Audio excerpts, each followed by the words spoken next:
Olá, bem-vindos a mais um episódio do Córtex Frontal, o videocast para o jornal Sol, onde discutimos efetivamente aquilo que são os temas magnos da sociedade portuguesa e até internacional, aquilo que realmente são as questões que verdadeiramente interessam aos portugueses e não perdemos aqui, já sabem, nem um segundo com assuntos de segunda categoria ou politiquices. Hoje vamos debater um tema que eu acho fundamental, também por deformação profissional, porque sou psicóloga clínica, mas porque acho realmente que é um dos temas decisivos da sociedade contemporânea. A chamada transição digital tem sido vendida como uma grande benesse, uma benfeitoria para os cidadãos, sobretudo para as crianças e jovens, mas na verdade ela é muitas vezes daninha e tem sido até venenosa para o desenvolvimento dessas mesmas crianças e jovens, e inclusivamente jovens adultos. Provoca várias adições, dependências, vícios aos telemóveis, aos gadgets, aos jogos eletrónicos, já para não falar de outros problemas, inclusivamente de segurança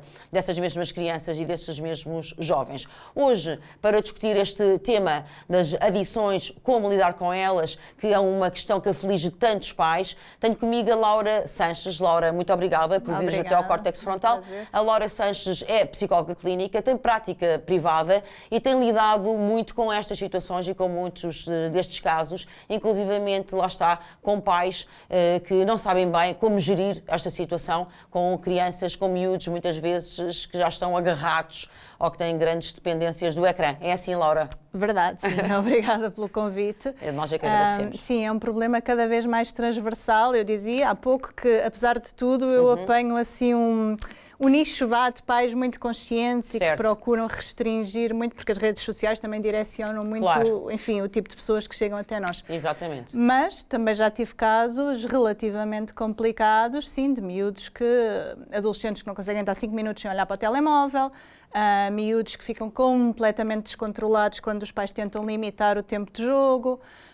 E realmente é um dos problemas grandes em muitas casas, e já vários pais me disseram que sentem que a pior coisa que fizeram foi dar um telemóvel aos filhos e que agora sentiam que já estava dado e não conseguiam voltar atrás e não sabiam o que é que haviam de fazer. E muitas casas onde as únicas discussões que acontecem são por causa do telemóvel. Ou é o pomo da discórdia. Sim. É verdade, também tenho apanhado alguns pais que há uma certa, não sei se concordas, Laura, mas há uma certa iliteracia digital generalizada. Sim. Mesmo entre pessoas com alguma informação e letradas, versadas noutras matérias, e que realmente muitos pais precipitaram-se, não é? E deram telemóveis muito prematuramente, muito precocemente às crianças, e agora realmente depois gerem de agora como é que vou tirar a Xuxa, não é? Exatamente, a questão é essa, não é? Ou seja, uma criança, há muito, até antes às vezes, mas há muito esta tendência de a criança vai para o 5º ano, tem que ter um telemóvel porque precisa de ficar contatável. Não precisa, as crianças podem perfeitamente estar na escola sossegadas. Nós estávamos. Exatamente. Não sobrevivemos. Exatamente, eu uma vez até me lembro no 5º ou 6º ano tive que telefonar para o meu filho, porque era a mesma coisa qualquer que eu precisava de lhe dizer, liguei para a escola e alguém lá o desencantou e deram-lhe o recado e tudo normal, não é? Não, eu estava a dizer nós das nossas gerações também não, também não estamos tínhamos cá, não é? isso. Exatamente, sobrevivemos. Mas, de facto, há muito esta tendência para achar que as crianças vão para o 5º ano e precisam de ter um telemóvel. O 5º ano é o teu marco, mesmo, não é? Sim, às vezes até antes, infelizmente, mas o 5º ano realmente, eu acho que, sei lá, 90 e muitos % das crianças no 5º ano já têm um telemóvel. Tem 10 aninhos, estão no 5º. Uma criança de 10 anos, porque com 10 anos é uma criança, não tem idade para ter um telemóvel com acesso à internet, pelo menos que seja então um daqueles de teclas, se os pais realmente precisam muito de contatar com a criança, ok, um de teclas. Aqueles tijolos antigos, pá, com 10 números, ligam à avó, à tia, à mãe, ao pai, está feito. Exatamente, aqueles que não têm internet, pronto, dão para telefonar, para mandar mensagens e mais nada. Porque realmente, bom, aqui há duas coisas, não é? Primeiro é esta ansiedade constante dos pais de acharem que têm que estar sempre em contacto permanente com os filhos. Só que não. Exatamente, não têm, não devem. As crianças também precisam de ter um espaço onde se sentem livres, não é? Sozinhas, precisam de se aventurar pela cidade. Desenvolver a sua autonomia. Exatamente, eu já contei isto, enfim, várias vezes, mas o meu filho, mais velho, quando começou a ir para a escola com 10 anos sozinho, uma escola relativamente perto de casa, várias pessoas me tentaram demover e fazer sentir irresponsável, quer dizer... Eu sei como é que isso é ilegal. Já passei por isso. Na verdade é ilegal, uma criança com menos de 12 anos não pode andar sozinha na rua, isto é um absurdo. A lei diz 12. Não faz sentido. Mas o sozinho em casa é 10, não é? Eu acho que é doce também. É doce acho também? Que também é doce. Bom, confirmarei depois, mas por acaso pensava que sozinha em casa era 10. Mas tocas aí, já voltamos aos telemóveis, mas tocas aí no nervo que eu considero particularmente sensível, é esta campanha, esta redoma de cristal, onde parecem querer enclausular as crianças e que as impede de ter contacto com o mundo e com a realidade e de gerirem as suas próprias frustrações, as suas relações interpares, a autonomia, não é? Exatamente. E depois tem consequências mais tarde. Exatamente. Nós temos um número crescente, cada vez maior, de jovens completamente incapazes de gerir as suas vidas, não é? Todos os professores universitários hoje em dia se queixam da interferência dos pais até no meio universitário. Não. Sim, eu já tenho ouvido várias queixas de pais que vão reclamar porque a nota não foi isto, ou Estás a porque brincar, essa ainda não sei o tinha que foi injusto. Sim, já vários professores me relataram isso e já me fizeram essa queixa. Quase pais que vão para os filhos para as entrevistas de emprego, quase. Estou chocada. E isto realmente, nós temos um grande número de jovens e depois, paralelamente com isto, não é? Sobem os números de ansiedade, de depressão, de tentativas de suicídio, de automutilação, que realmente têm vindo a disparar. E há já uma linha muito sólida de investigações que junta isto, por um lado, com o acréscimo dos ecrãs, mas não só, porque estes números já têm vindo a aumentar desde que as crianças começaram a ficar mais fechadas em casa. Isso. Desde ali dos anos 80 do século passado, Exato. que estes números têm vindo a subir, que foi quando se começaram a fechar as crianças em casa pelas mais variadas razões, não é? Porque de repente começámos a viver numa sociedade cheia de medos. Securitária. Sim, e a achar que o espaço público não é seguro para as crianças, e isso não é verdade. Isso não é verdade e é extremamente perigoso pensar assim. As crianças precisam de sujar, fazer arranhões, brincar, Sim. saltar, etc. E fechados em casa, obviamente, não só não fazem isso, como depois a tendência para ir para os ecrãs, não é? Desde as televisões, mas que são muito diferentes, apesar de tudo, nos telemóveis, é evidente que depois é muito fácil caírem nessa tentação, não é? É muito mais fácil do que se estiverem num parque, ou a jogar à bola, ou na praia. Exatamente, e muitos pais me dizem, porque eu não o posso ter em casa, porque se estiver em casa está sempre a perguntar quando é que pode ir para o ecrã. Bom, isto também é um problema, não é? Porque também não é suposto que as crianças também têm que saber estar em casa, sem estarem constantemente. Evidente, agora, brincar. Naturalmente, nós, por exemplo, agora temos, enfim, os miúdos todos de férias, não é? E há uma data de miúdos que ficam o dia inteiro em casa sem nada para fazer. Enfim, aqueles, se calhar, de classes altas que os pais podem pagar vão para determinadas atividades, mas há um grande número de crianças, há aqueles também que vão para as atividades das juntas, etc. Sim. Mas isso é um período de 15 dias e as férias são muito maiores que isso. É verdade. Exatamente. Em agosto, aliás, é um drama em Portugal, porque em agosto estas atividades e os CAFs, etc. Existem opções em julho e até no princípio de setembro, mas em agosto são raríssimas e há muitas pessoas que não podem fazer férias em agosto. Eu estou a constatar o óbvio, mas parece que o óbvio é o óbvio lulante, mas é um assunto que raramente se fala quando falamos das questões da gestão da parentalidade, é o mês de agosto. Portanto, já vamos retornar aos telemóveis, mas de facto este ponto, que também está na base depois dos telemóveis, este ponto de hiperproteger as crianças, tu tens que trabalhar muitas vezes isto com os pais, imagino. Sim, há muitos pais de miúdos já com uma certa idade que têm medo de os deixar ir sozinhos para a escola, por exemplo, não é? E às vezes a escola não é assim tão longe, ou enfim, quer dizer, mesmo que seja, há sempre os transportes públicos, não é? Que também são perfeitamente seguros. Não é? Exatamente. E depois, hoje em dia, também há muita tendência para achar que, lá está, as pessoas que têm essa possibilidade económica, ok, então não podem estar em casa, vão fazer atividades e enchem os miúdos de atividades desportivas.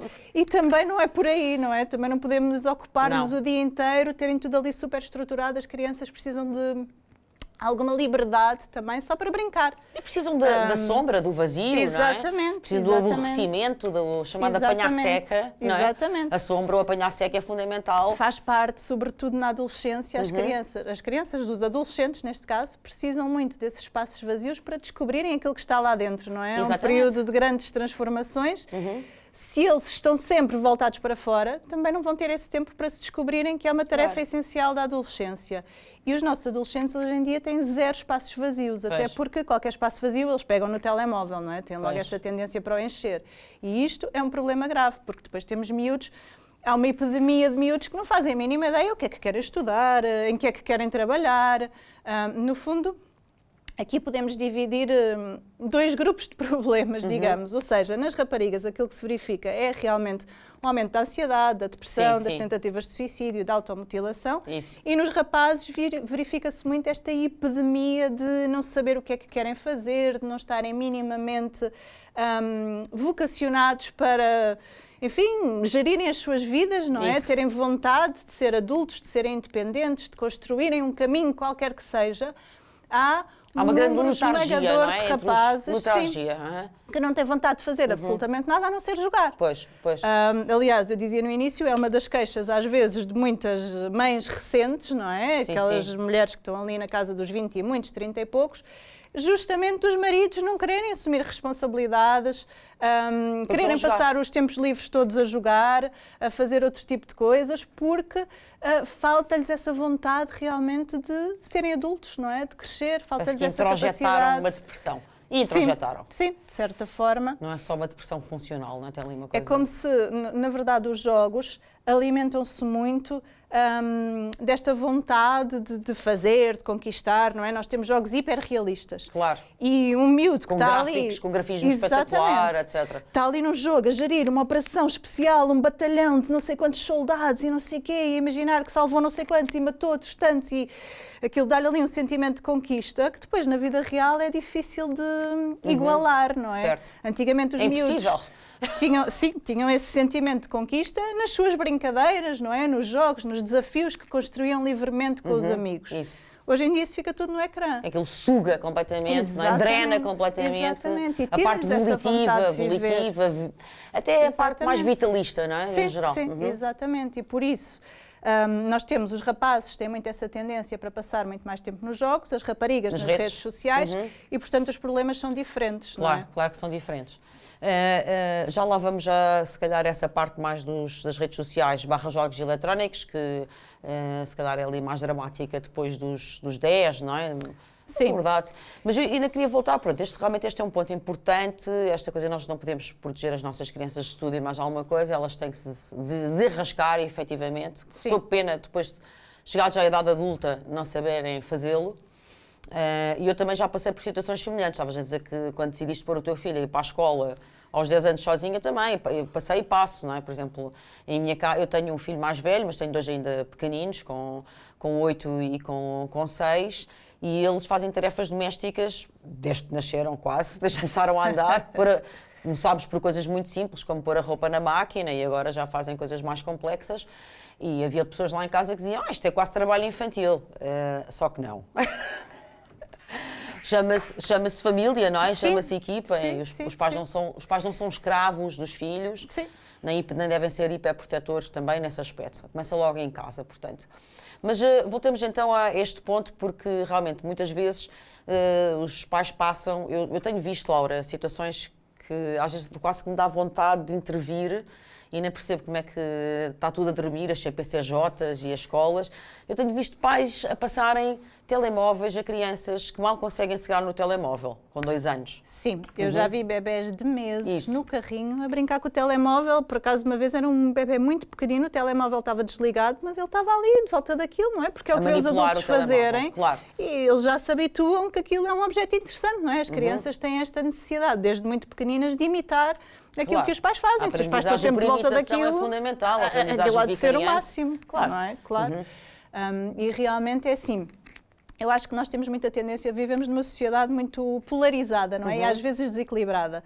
E às vezes caímos no extremo também de desvalorizar completamente a relação, não é? Ou seja, mas depois também já há quem caia no outro extremo de valorizar excessivamente. O que é que isso quer dizer, não é? Nós temos aqueles pais que acham que não, que é preciso também, os miúdos têm que se virar e têm que fazer tudo sozinhos e quero lá saber e obviamente que não é? O nosso papel é proteger, mas proteger no sentido emocional, não é? No sentido afetivo, ou seja, ser esse colo onde eles podem vir chorar depois de caírem, mas não os podemos impedir de cair, não é? É isso mesmo. E não os podemos...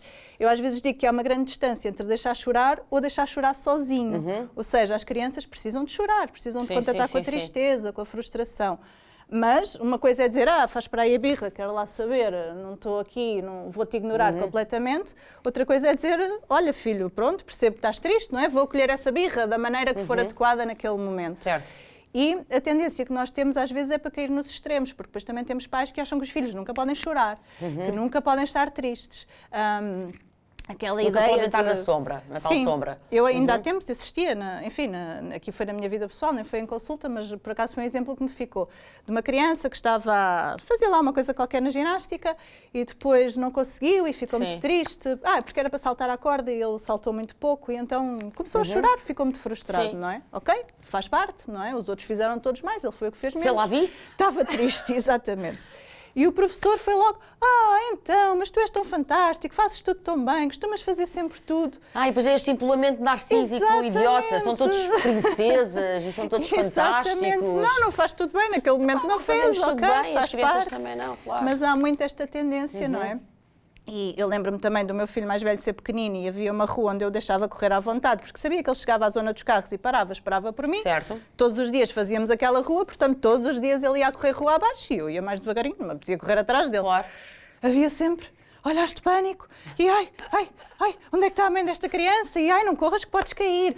Filho, vai mais devagarinho, onde é que está a tua mãe? Tens que esperar pela mãe. Não tenho, deixem-no ir. E, de facto, nós vivemos numa sociedade hiperprotetora neste sentido, não é? Sim. Eu ainda há tempos contava a alguém que conhecia uma criança que a mãe dizia orgulhosamente, o miúdo tinha 10 anos, que nunca tinha esfolado um joelho. Mas depois, ao mesmo tempo, estava medicado como Ritalina ou outra coisa qualquer equivalente, não é? Para a hiperatividade. Vamos falar disso das medicações. Que é assim uma coisa, enfim, se calhar aquele miúdo fazia-lhe bem era esfolar uns joelhos, exatamente, não é? E deixar a medicação. Não, antigamente, quando nós estávamos na escola, não é? Até às vezes eram medalhas, não é? As cicatrizes. Sim, faz parte. Eu já parti um braço. Exatamente. Eu nunca parti a cabeça, que pena, não é? Sim, exatamente. Eu lembro-me na minha escola, todos os miúdos que partiam a cabeça depois voltavam com um chupa-chupa muito grande, que era assim um sentimento de conquista. E ensinava-se os gestos, não é? Ensinava os gestos, que era aquela coisa de orgulho, não é? Era as nossas tatuagens do Vietnã. E hoje em dia uma criança parte a cabeça na escola e, se for preciso, tem lá os pais a chatear os diretores porque aquilo não podia acontecer, não é? E realmente faz parte da vida das crianças. Portanto, esta entrega muito prematura dos telemóveis ou de qualquer gadget desse género às crianças, nós sabemos que tem efeitos perniciosos no desenvolvimento cognitivo das crianças e na sua sociabilidade. Laura, queres-me falar um bocadinho sobre isso? Sim, então as crianças desenvolvem-se sobretudo pela brincadeira, não é? As crianças precisam de brincar e os ecrãs roubam-lhes esse espaço de brincadeira. Nós hoje em dia temos crianças que não brincam, pura e simplesmente, que já não sabem brincar. E a brincadeira é onde acontece tudo na infância. Os primeiros anos de vida deviam ser passados maioritariamente a brincar. As crianças a brincar aprendem sobre o seu corpo, aprendem sobre o corpo dos outros também, não é? Porque se algum se magoa, a brincadeira acaba. Aprendem a controlar os impulsos também, precisamente por causa disso, porque se estão, sei lá, a jogar e o jogo é um bocadinho mais à bruta, há um que se magoa, fica chateado, o jogo acaba ali, portanto eles vão ter que aprender a dosear, não é, a sua força. Aprendem a negociar com os outros, lá está, porque todos têm que estar satisfeitos, não é? Senão a brincadeira acaba. Evidente. Portanto, a brincadeira, no fundo, é onde nós desenvolvemos as competências sociais mais importantes. Até há estudos, por exemplo, que já relacionam a falta de brincadeira com a queda nos níveis de empatia, que também tem vindo a ser observada, não é? Nós chegamos à conclusão que os nossos jovens e jovens adultos estão cada vez menos empáticos. E na brincadeira a empatia também se desenvolve.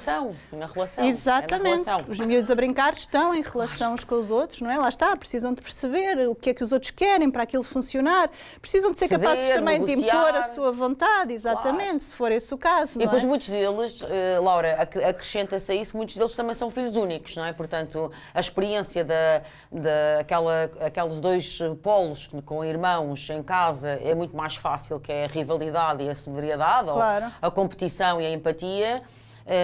Eu por mim falo, não é? Que tenho, somos 5. Quando... Eu, por acaso, sou única também.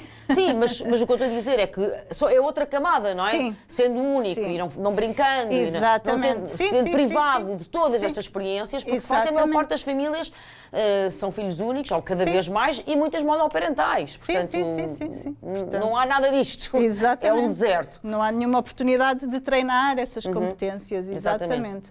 E depois, as crianças, quando brincam, também libertam muito stress, quando brincam livremente, que aqui é preciso também fazer este parênteses, porque muitas vezes as crianças hoje em dia não têm espaço para brincar livremente. Eu há tempos numa consulta tive uma mãe, por acaso ela não era de cá, era imigrante, foi uma consulta online, que me disse que a educadora do filho de 2 anos se sentiu ameaçada porque a criança virou-se para ela e fez assim, pum, pum.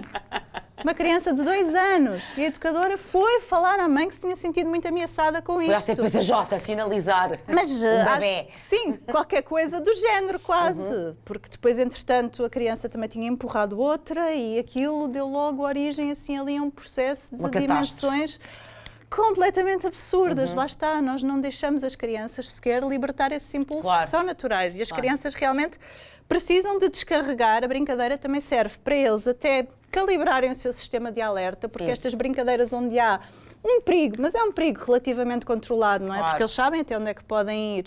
Também lhes permite aprenderem a tolerar as sensações de stress no seu organismo, não é? E isto dá-lhes depois essa memória para lidar com situações desafiantes no resto da vida. Terem capaz, terem cabal para isso, porque a vida é dura. Exatamente. E quando brincam nestas brincadeiras de lutas, não é? Que os rapazes tipicamente fazem mais do que as raparigas, também têm esta possibilidade de libertar esses impulsos agressivos que as crianças naturalmente têm, não é? E às vezes nós queremos fingir que não. E há escolas e famílias onde isto é altamente reprimido. E, portanto, nem sempre as crianças têm esta possibilidade. É verdade. Eu também tenho apanhado outra cena, Laura, com essas coisas da brincadeira, quer observando os pais, as famílias dos amiguinhos dos meus filhos, quer em consulta. Tenho observado também que muitos pais agora acham-se investidos do direito e do dever de brincar com os filhos. Ou seja, não quer dizer que não seja bom brincar com os filhos, claro que sim, não é? Sim. É fixe, não é? Fazer um jogo, brincar, mas também, mas sempre não, eles precisam de brincar uns entre os outros ou sozinhos, não é? Sim. Que aliás o Einstein dizia que era a forma superior de investigação e de pesquisa, era a brincadeira, não é? Há espaço para tudo, Isso, lá está, exatamente. também é importante. E aí depois também depende muito das características de cada criança. Para algumas crianças, aquele espaço solitário de brincadeira às vezes é essencial e precisam de mais tempo até sozinhas. Para outras não, para outras precisam mais de tempo de brincadeira em grupo, não é? Uma criança mais extrovertida, à partida precisa mais até de estar com outros. Precisarão de algum tempo também para brincar em família, é importante também haver um tempo em que a família só está junta. Agora, essa brincadeira não tem que ser obrigatoriamente a brincadeira de fazermos exatamente o que a criança quer, não é? Ou seja, é bom criar uma cultura de brincar em família. Por exemplo, na nossa família, ao domingo de manhã, é sempre ali uma altura em que estamos mais ou menos por ali, não é? E vamos fazendo coisas juntos. Boa. Tipicamente, os pais assumem mais esse lado da brincadeira física do que as mães, não é? Os pais fazem mais essa coisa assim, e mesmo brincar às escondidas, sei lá, essas coisas assim, brincadeiras de cócegas. É importante nas crianças pequeninas aquela coisa do eu sou um monstro, vou-te comer, que nós fazemos instintivamente, mas lá está, isto também ajuda a trabalhar esse tal sistema de alerta, não é? Elas ficam ali um bocadinho ativadas, com medo, mas ao mesmo tempo vão aprendendo a medir o tal perigo, não é? Exatamente, a digerir essas emoções. Agora, isso não é a única forma que nós temos de nos relacionarmos com os filhos, não é? Há muitas outras formas de nós cuidarmos e alimentarmos a relação. Isso porque eu tenho apanhado também pais angustiados, dizerem assim, eu não gosto de brincar com os meus filhos, não é? Exatamente, e aí não vale a pena. E às vezes são ótimos pais, são excelentes pais, não é? E cuidadores, presentes, atentos, conversadores, mas não têm aquela pachorra de lá estar a jogar às escondidas ou de brincar às casinhas. Isso normalmente até vem mais das mães. E dizem, estou super angustiada porque li na revista ou vi na televisão que os pais têm que brincar com os filhos. Epá, calma, não é assim. Sim, não é obrigatório, lá está. Há muitas formas de cuidar, de nos relacionarmos, também dependendo da idade das crianças, não é? Se calhar com uma criança de 1 ano temos que brincar mais um bocadinho do que com uma criança de 9 ou de 10, não é? É muito diferente. Mas realmente não é a única forma que nós temos de nos relacionar. E se estamos ali a fazer uma coisa que para nós é chata, exatamente, as crianças também sentem isso, com certeza. Portanto, também não vale a pena, não fazemos grande serviço à relação se estamos ali, tá bem, agora é para fazer isto, tá bem, agora o boneco vai para a esquerda, agora vai para a direita. Não vale a pena, não é? Então, voltando a esses danos que são provocados, porque eu imagino que tu ainda mais tenho lido bastantes coisas sobre este compromisso no desenvolvimento da sociabilidade e cognitivo e até problemas de coluna vertebral, enfim, vários. Também. Não sobre o uso, os malefícios dos ecrãs e, sobretudo, o uso indevido dos ecrãs. Tu também tens acompanhado o que tem saído, o estado da arte, sobre isso? Sim. Há um psicólogo agora até norte-americano que escreveu um livro que, por acaso, soube que agora já acho que vai sair a tradução portuguesa, justamente sobre isso, e acho que é um livro bastante recomendado, é o Jonathan Haidt, e chama-se A Geração Ansiosa. Eu ouvi o podcast dele no Joe Rogan. Sim. Esse livro é muito bom, porque de facto ele faz uma compilação de dados, de números, de estudos e diz realmente, os números mostram que estes níveis de ansiedade, depressão, de automutilação, tentativas de suicídio têm vindo a aumentar. E aqui é importante só fazer o parênteses, não é uma questão de estarmos a diagnosticar mais ou de estarmos mais atentos, porque quando nós fazemos a mesma pergunta a um jovem desta época, não é, da geração Z, ou um jovem que fosse dos anos 80, realmente se nós perguntarmos sentes-te infeliz, os jovens desta época dizem muito mais facilmente que se sentem infelizes, não é? Há uma probabilidade muito maior deles dizerem até que já pensaram em acabar com a sua vida, respondem a isto muito mais vezes do que os jovens da geração anterior, não é? Portanto, não é só aqui uma questão de estarmos mais atentos e isso faz subir os números. É evidente. Eu, no desenvolvimento cognitivo também estava a falar essa parte, sem dúvida, não é? Da parte da psicopatologia e é fundamental. Mas eu também estava a pensar em coisas como, por exemplo, a ligação cérebro-mão, não é? A parte analógica, até porque também me preocupa, imagino que a ti também, Laura, que nas escolas também haja cada vez mais a introdução do digital, as provas digitais e até o empurrar as crianças muito pequeninas para os computadores. E realmente as crianças pequeninas, há janelas de desenvolvimento ótimas que ficam naturalmente comprometidas se o ensino privilegiar o digital e depois em casa também, não é? Sim, já há estudos que mostram claramente que nós assimilamos muito pior aquilo que lemos no ecrã quando comparado com aquilo que lemos em papel, não é? E quanto mais estímulos, quanto mais enriquecido for o texto, que é aquilo que nós fazemos com os miúdos, hoje em dia há muitos professores que acham que têm que usar meios audiovisuais e quanto mais, pior é a compreensão, a assimilação, porque, por exemplo, nós estamos a ler um texto qualquer online, não é? O simples facto de haver um link no texto obriga-nos a interromper a nossa reflexão sobre aquele assunto para pensarmos, será que este link é relevante, será que não é? Vou abrir o link, não vou abrir o link. E estas micro-interrupções constantes, não é, que o ecrã nos traz, já para não falar do, uma notificação, é um e-mail, é uma mensagem, não é? Já para nem falar disso. Mas mesmo coisas que sejam relevantes. A sério, acredita, é riso trágico. Sim, porque isto distrai a nossa atenção. E aquilo que nós fazemos hoje em dia, mesmo, por exemplo, um vídeo no YouTube, nós assimilamos aquilo de uma forma muito mais superficial do que quando estamos a ler um livro, não é? Ler um livro obriga-nos a estar ali realmente focados, com a cabeça naquele assunto, completamente parados naquilo. A nossa cabeça depois vai fazendo outras ligações, vai assimilando aquilo também de acordo com a nossa memória, com a nossa experiência, com uma série de informações que já cá temos, não é? E não é um processo completamente externo.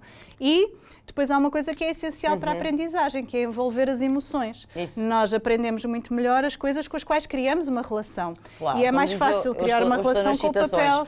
Mas o Da Vinci dizia, não é? Que todo o conhecimento começa com um sentimento. E sem uma parte emotiva, não há ligação, não é? Exatamente. E é muito mais fácil nós ligarmos a uma coisa em papel porque projetamos lá coisas nossas, não é?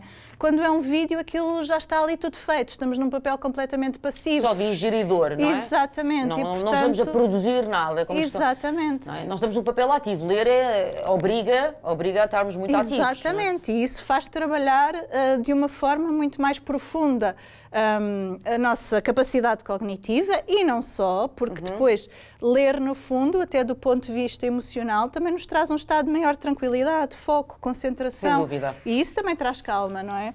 Mas aquilo que se sabe, até por acaso agora saiu um livro também muito interessante de o autor daquele que escreveu A Fábrica de Cretinos Digitais, que é um neurocientista francês, agora tem um livro sobre a leitura.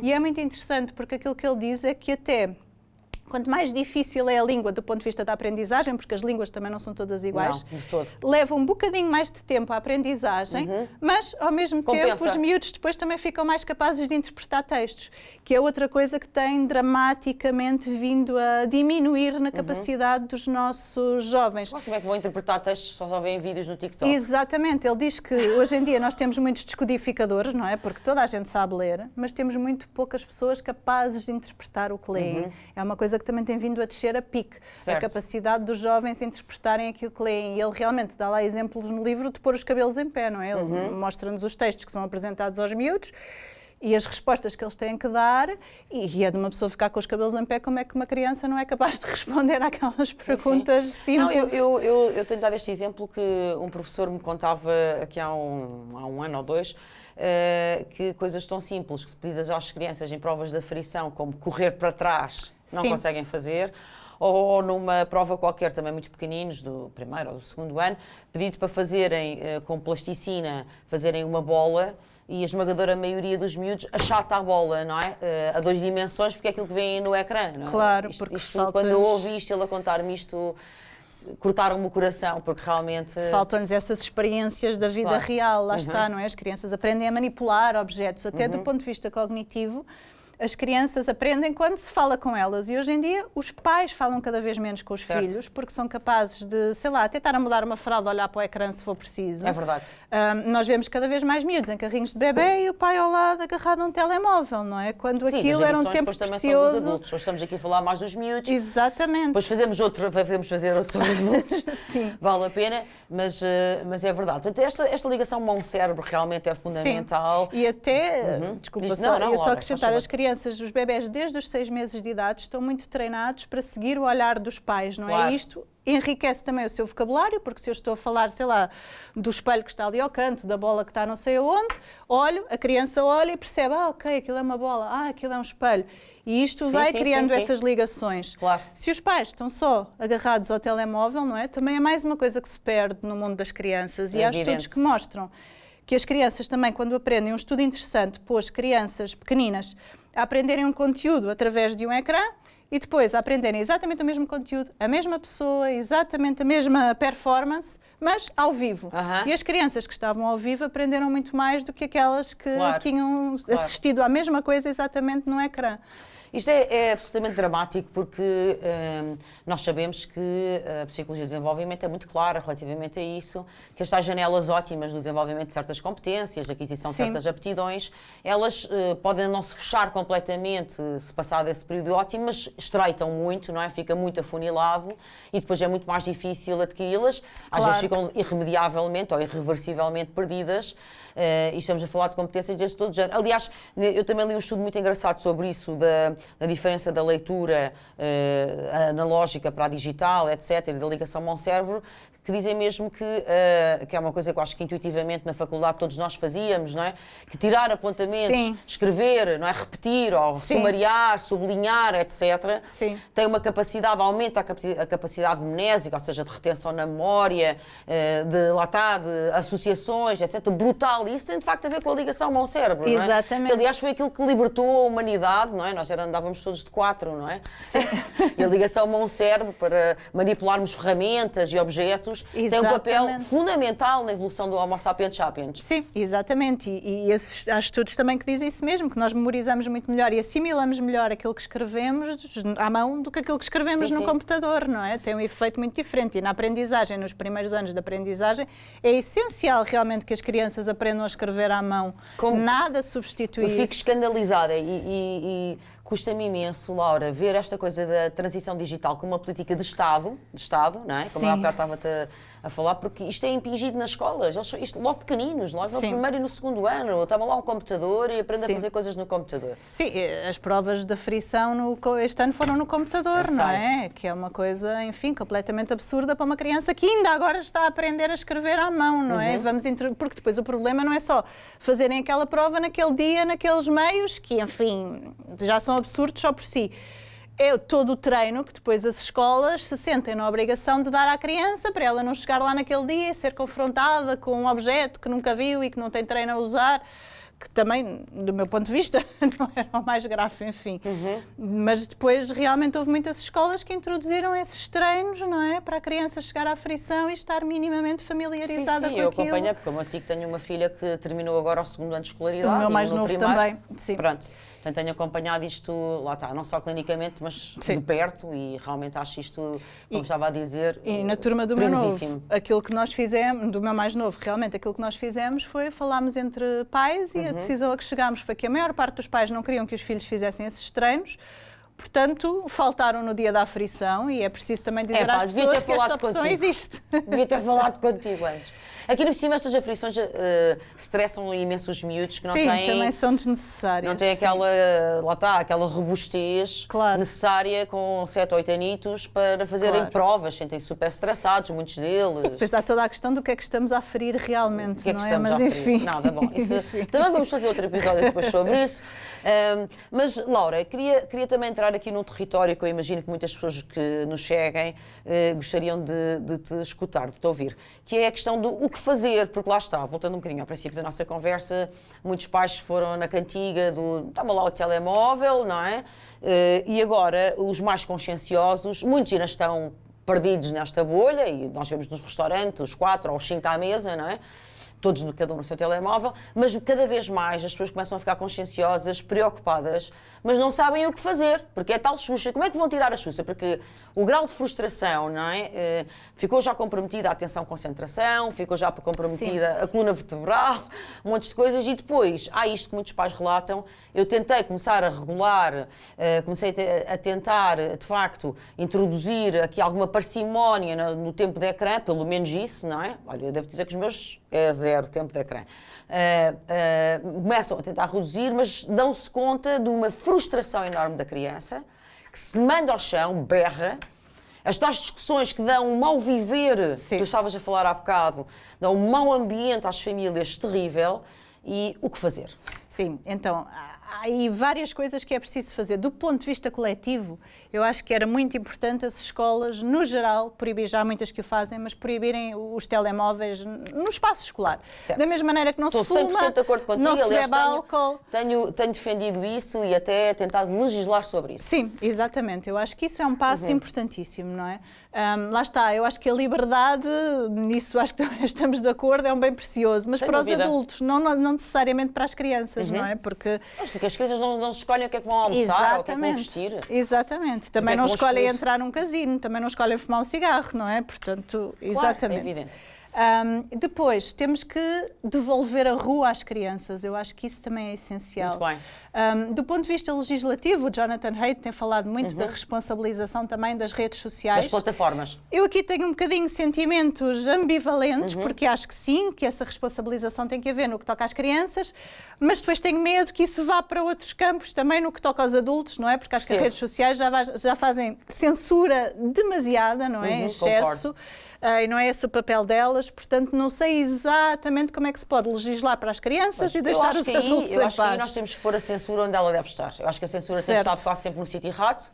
Certo. Que é na restrição da liberdade de expressão. Porque as crianças, de facto, têm que ser protegidas, exatamente, não é? E não na proteção das crianças. Portanto, exatamente. Eu acho que, pura e simplesmente, acho que não devemos ter medo dessa batalha. Certo. E temos que tirar a censura dos adultos e colocá-la na proteção dos menores. Porque hoje em dia os miúdos têm acesso a sites, não é? É facílimo uma criança ter acesso a pornografia, por exemplo. Ainda há tempos até, era uma das notícias do Expresso, que há crianças de 11 anos viciadas em pornografia, verdade? Esta semana, é? este programa vai para o ar com algum delay relativamente ao dia que estamos a gravar, mas saiu recentemente uma notícia emitida, um comunicado emitido pela Polícia Judiciária, que miúdos de 12 a 14 anos, ou 16 anos, a venderem conteúdos no chat do Fortnite, que é um jogo muito popular, conteúdos pornográficos, porque, claro, estas redes, estes chats estão enxameados de predadores sexuais, evidentemente. Sim, não é? Exatamente, sim.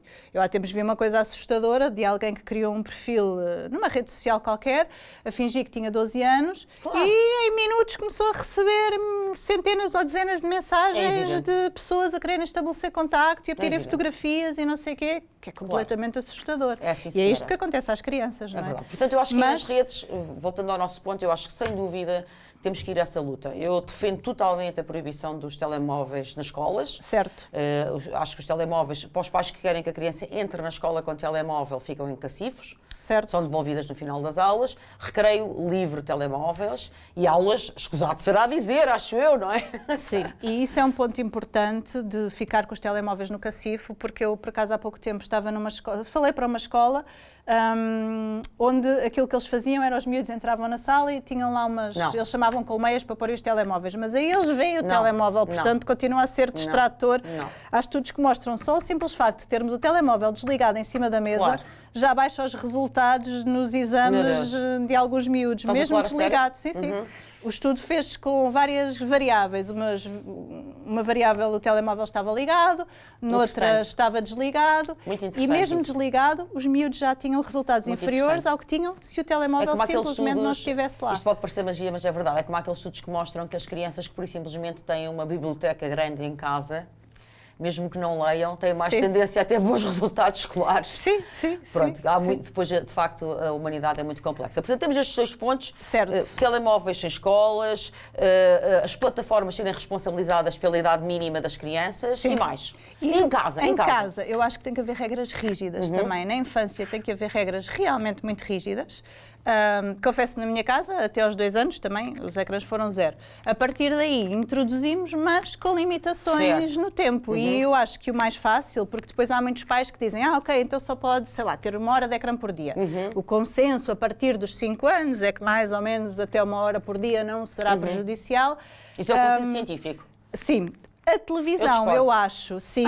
Eu acho que para a televisão isto realmente é válido. Eu também acho, para a televisão é válido. Sim. Em relação aos telemóveis, a minha casa, por exemplo, os telemóveis não são uma questão sequer. São nossos, eles não lhes mexem. Assim como se os nossos filhos nos virem a beber um copo de vinho, por acaso não bebo, mas podia, não é? Claro. Também não vão beber, não é? Porque sabem que aquilo é uma coisa de adultos, eu também mexo no meu telefone à frente deles. Se tiver que mexer, e não quer dizer que eles mexam. Mas e aos pais, que os miúdos já têm a Xuxa digital, não é?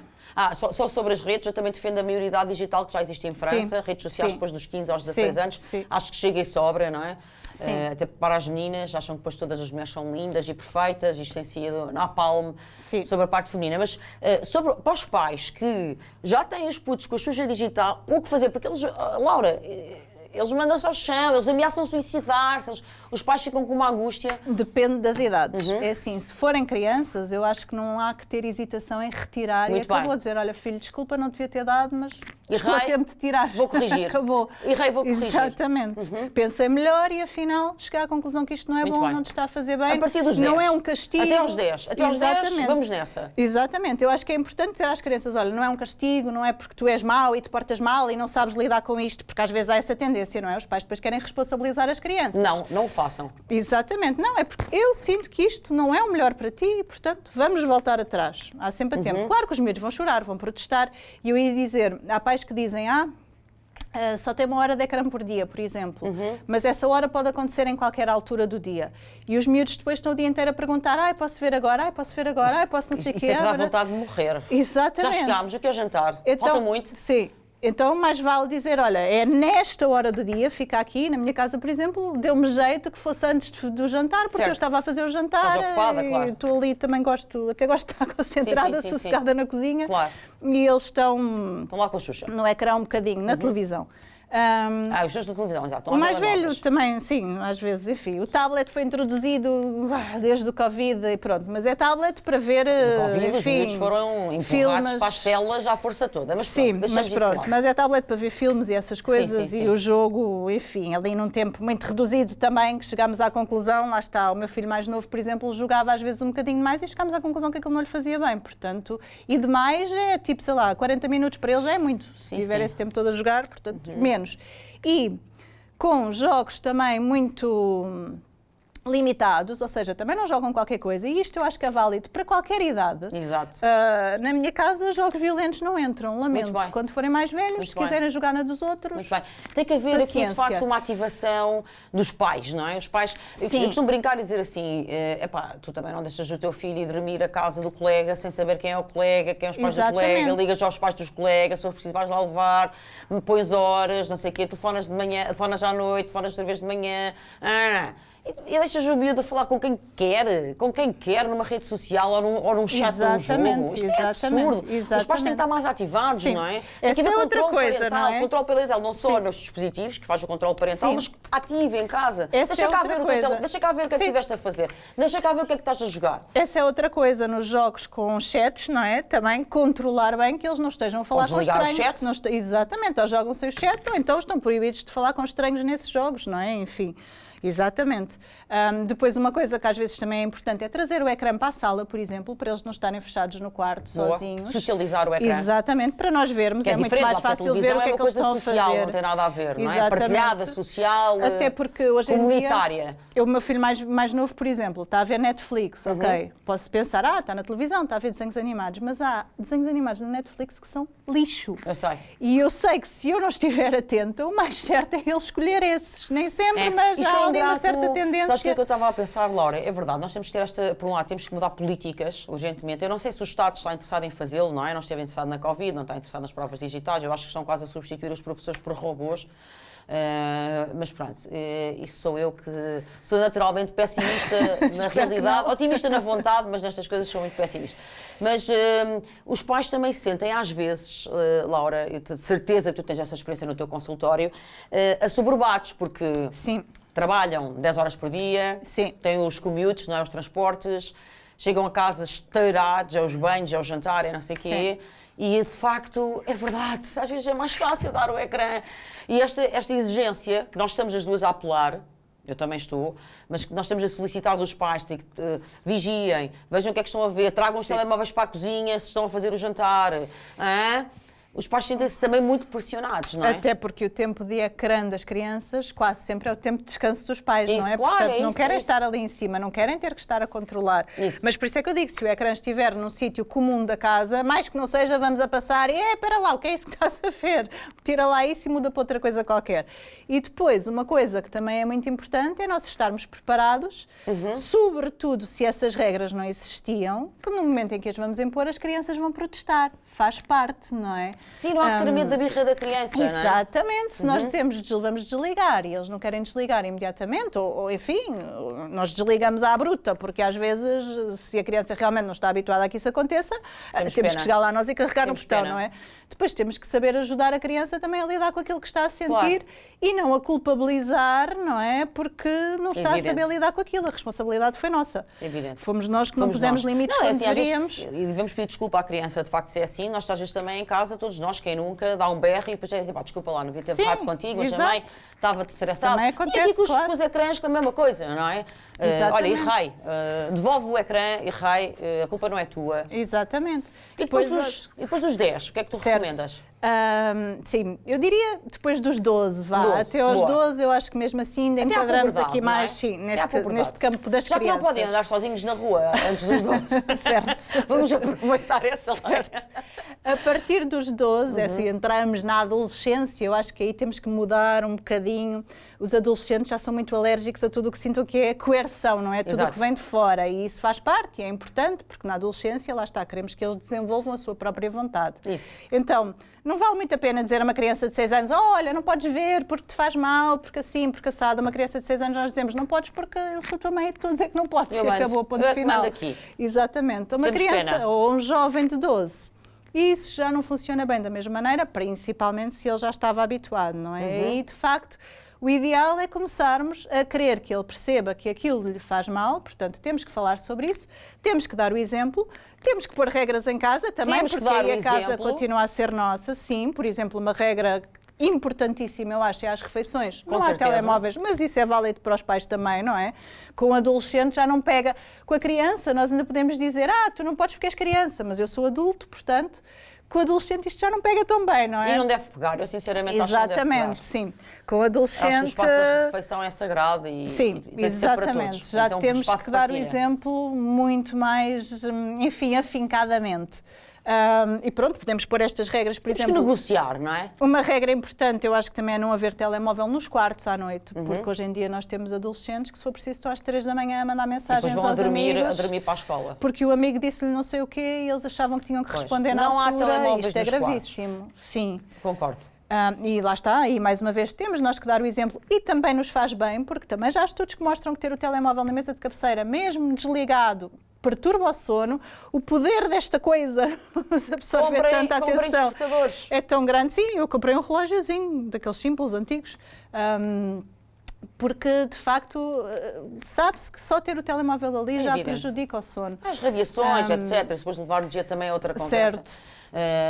Do ponto de vista também fisiológico, e etc., cerebral, depois já há aí também Portanto, estudos que mostram que até para os adultos isso é extremamente com os prejudicial. adolescentes, eu acho que não temos que ter medo de pôr essas regras em casa que nós também seguimos e depois sim temos que também muito conseguir pô-los do nosso lado Claro. e fazê-los perceber que aquilo de facto é prejudicial para eles, e com os adolescentes é sempre um bocadinho este equilíbrio de querer que sejam eles a tomar essa iniciativa, mas ao mesmo tempo mostrar que estamos disponíveis também para os ajudar, para os apoiar, mas tentar o mais possível que aquilo seja um movimento que vem deles também. Muito é bem. assim que vai dar mais resultado. Muito bem. Acho também essencial. Sem dúvida que nós também educamos muito mais pelo exemplo do que pelos discursos e não, os sermões, embora os sermões também sejam necessários. Lá está, e uma faixa etária muito larga até aos 10 anos, eles são fundamentais. Conversar, vamos dizer assim. Exatamente, Conversar. não diria sermões, mas expor o nosso Eles é que ponto de vêm como vista sermões, e às vezes. passar os nossos valores. Sim. Exatamente. Mas sem dúvida que o exemplo é fundamental e por isso eu te dizia há bocado que realmente é triste ver nos restaurantes, nos supermercados, nos espaços Sim. públicos, até nos jardins às vezes. Por exemplo, às vezes noto, eu levo muito os meus putos a jardins públicos, aquelas coisas para os miúdos brincarem, e vejo que muitos pais estão ali no telemóvel e não estão a ver os miúdos a brincar, não é? Sim. E não estão a vigiar os miúdos, estão no telemóvel. Quando os miúdos olham para os pais, às vezes até para demonstrar alguma proeza, olha que eu já consigo Sim. fazer, não é? Que é muito importante, Claro. olha pai, olha mãe. Claro. Os pais não estão a ver porque estão a ver o ecrã. E pior de tudo, eu fiquei sempre com a imagem na cabeça de 3 miúdos que vi uma vez no parque infantil, sentados os 3 lado a lado, cada um no seu telemóvel, pequeninos, quer dizer. Em vez de brincar. Exatamente. É uma grande castração. Sim, sim. Fica prometido, Laura, que depois vamos fazer um episódio mais sobre os adultos, porque eu acho que também merece, não é? Eu tenho a certeza que muitas pessoas que nos estão a acompanhar, que são todas adultas, certamente também vão refletir sobre a sua própria adição a estes aparelhos, não é? Sim. Não só dos seus filhos, e vão compreender que para ajudarem os seus filhos também têm que, em primeiro lugar, enfrentar o seu próprio Também questão, não é é? fácil, sim, porque Não há é muitos fácil. adultos que também já não largam o telemóvel, É verdade, não é? é verdade. Por isso fica prometido, depois vamos fazer então uma segunda ronda. Laura Sanches, muito obrigada por teres vindo até ao Córtex Frontal. Foi um prazer conversar contigo. Gostei muito também, obrigada. Realmente é visível que estás no terreno e que sabes do que estás a falar, e isso faz a diferença na qualidade. A vocês, se gostaram do Córtex Frontal, se gostaram deste episódio, então partilhem com os vossos amigos e familiares, e já sabem, não percam o próximo, que será igualmente relevante e divertido. Até à próxima.